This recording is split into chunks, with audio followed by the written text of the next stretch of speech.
Before this video starts, I ask that you please help my friend Caboose, link in the description below. Puss in Boots' Last Wish is one of the most amazing movies I've ever seen, and that is completely disregarding any sort of furry bait. I haven't made an analysis in a while, so I figured why not do a movie one. Now, if you're afraid of spoilers, don't worry, I will not have any spoilers whatsoever in this movie.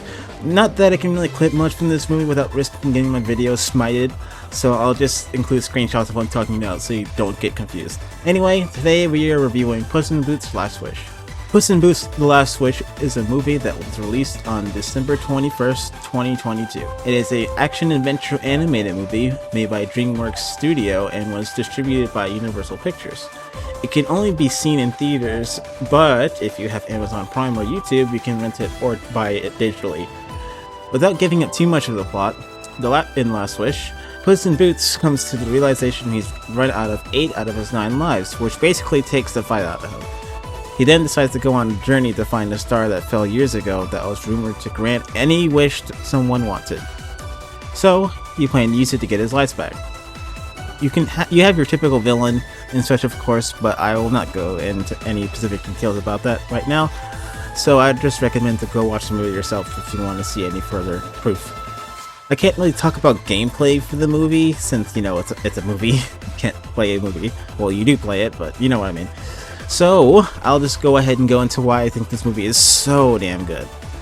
Every single character has so much depth to them that it's honestly insane.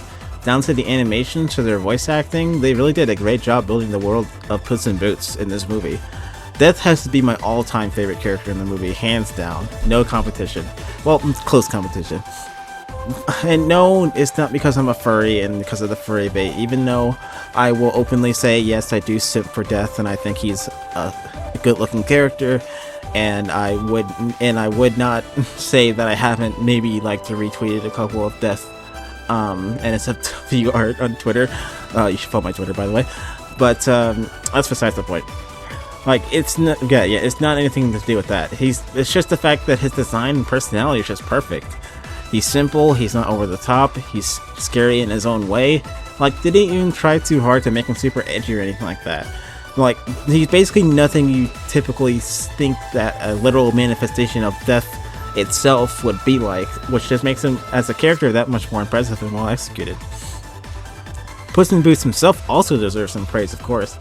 As before this movie, I honestly didn't really care too much for the character and thought nothing of him, as he was extremely generic and boring.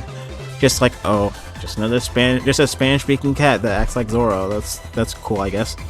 But in this movie, he is wildly more of a likable character, and honestly might be one of my favorite characters in that universe now.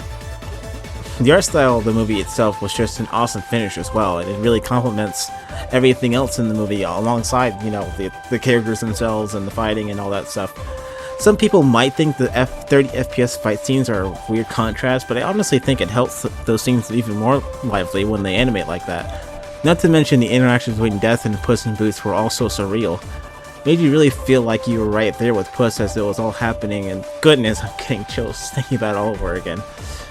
You can tell they really put their hearts and souls into this movie, and honestly, it's amazing. And you should absolutely go watch it. I would recommend waiting until it's on a streaming service or seeing it in person at your local theater. If you really want to watch it right now in your own room, the only option you have, unfortunately, is paying 3 times the price of an actual ticket, well, depending on where you live, to see it in real life. But if you don't mind doing it, I highly recommend you do so as soon as possible to avoid spoilers and watch it raw so you can enjoy the most. While I will say the movie has its flaws and cringy moments like any movie, let's be honest, there's no such thing as a perfect movie, TV show or video game, etc. But does it mean it's not good to watch? Hell no! I'd have to give this 100 on 100 on my personal rating, as it really is just that good of a movie, trust me. Be sure to subscribe to my second channel where I record Final Fantasy XIV content only, and follow my Twitch for extra content. See you in the next one. Peace out.